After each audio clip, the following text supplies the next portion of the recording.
Hello! Paul Layog po ng ETVN Emmanuel TV Network. Kaya ba tayong tulungan ng mga kaluluwa sa purgatorio? Isa po sa tradisyon nating mga Filipino ay bumibisita tayo sa puntod ng ating mga mahal sa buhay na yumao sa gabi ng unang araw ng Nobyembre. Nagdadala po tayo ng mga kandila at bulaklak upang sindihan at ilagak sa kanilang mga puntod.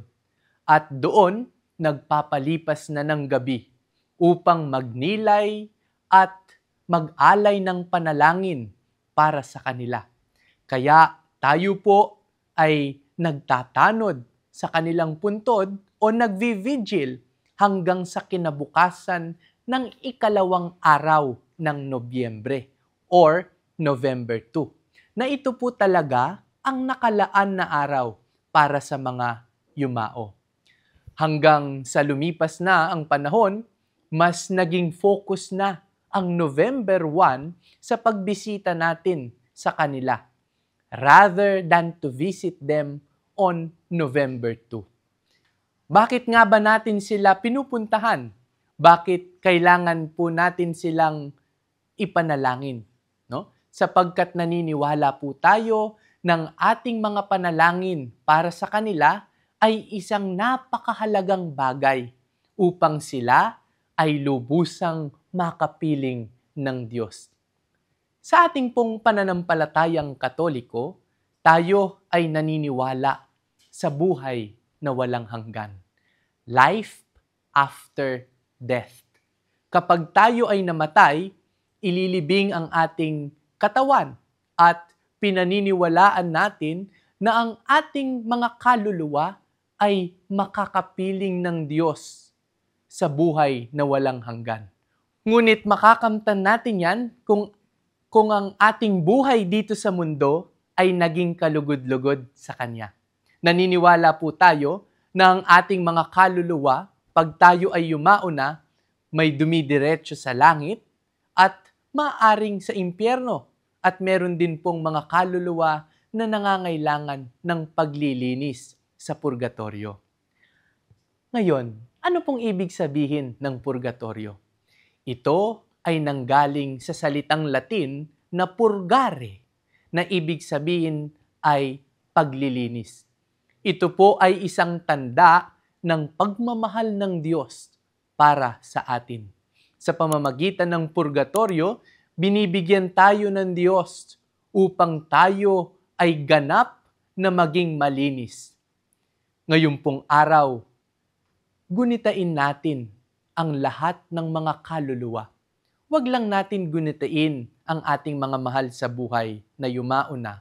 Kung hindi, ipagdasal din natin at gunitain ang mga kaluluwa sa purgatorio. Maglaan po tayo ng mga panalangin para sa kanila. Sapagkat sa pamamagitan po ng ating mga panalangin, tayo ay nakikiisa sa kanilang paglalakbay tungo sa buhay na walang hanggan. Bukod po sa mga bulaklak at mga kandila na ating ititirik, lalo't higit po na mainam ang ating panalangin at pag-aalay ng banal na misa para sa kanila. Yan ang simpleng bagay na ating maibibigay, ngunit isang napakalaking tulong para sa kanila. At pag sila po'y nakarating na sa piling ng Diyos, sila naman ang magdadasal para sa atin. Sila naman ang tutulong sa atin kapag tayo ay nasa bingit ng alanganin. Kay ganda pong isipin ng ating pananampalataya sapagkat ang panalangin para sa isa't isa ay walang patid, tuloy-tuloy. Habang tayo'y natutulog, nandyan ang mga santo at santa na nangangailangan at laging nananalangin para sa atin. Nandyan ang mga santo at santa na nananalangin para sa atin. Ikalawa po, pinapaalala po sa atin ngayong araw na tayong lahat ay mamamatay. Ang lahat ng bagay dito sa mundo ay nagbabago. Wika nga ng isang pilosopo na si Heraclitus, everything is change. Lahat ng bagay dito ay may pagbabago, may paggalaw. Pumuputi ang ating mga buhok, kumukulubot ang ating mga balat, at lalo't higit darating ang kamatayan sa ating buhay. Tayong lahat ay hahantong sa kamatayan. Walang makaiiwas ni isa sa atin sa kamatayan. Ngunit hindi nangangahulugan na ang kamatayan ay hanggang doon na lamang tayo. Ngunit hindi nangangahulugan na ang ating buhay dito sa mundo ay matatapos, sapagkat tayo po ay nakalaan para sa buhay na walang hanggan. At paano po natin matatamasa ang buhay na walang hanggan? Dito pa lamang sa lupa, maaari nating simulan ang ating paglalakbay tungo sa kaharian ng Diyos. Sa paanong paraan? Kinakailangan na tayo ay laging handa sa anumang oras. Hingin ang tulong ng Panginoon at ang Kanyang grasya upang tayo ay makagawa parati ng mga bagay na kalugod-lugod sa Kanya. Ninanais ng Panginoon na tayong lahat ay Kanyang makasama sa Kanyang kaharian, kung saan ang walang hanggang ligaya ay umiiral. We were made by God to be happy with Him forever. God is our total happiness. To lose God is to lose our happiness.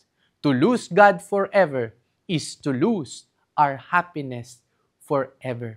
Kaya kung gusto po natin makamtan ang walang hanggang ligaya, umpisahan na po natin dito sa mundo.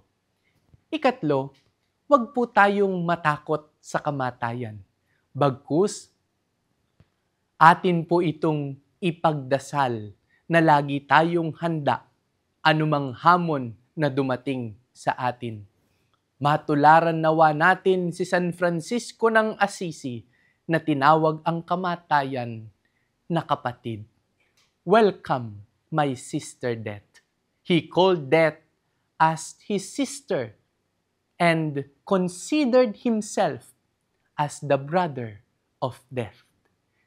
Hilingin natin sa Panginoon na siya ang ating makasama sa paraiso pag dumating na ang huling sandali ng ating buhay. Huwag din po nating kalilimutan ang pinakamalapit na tao sa buhay ni Jesus, si Maria na kanyang ina at ating ding ina.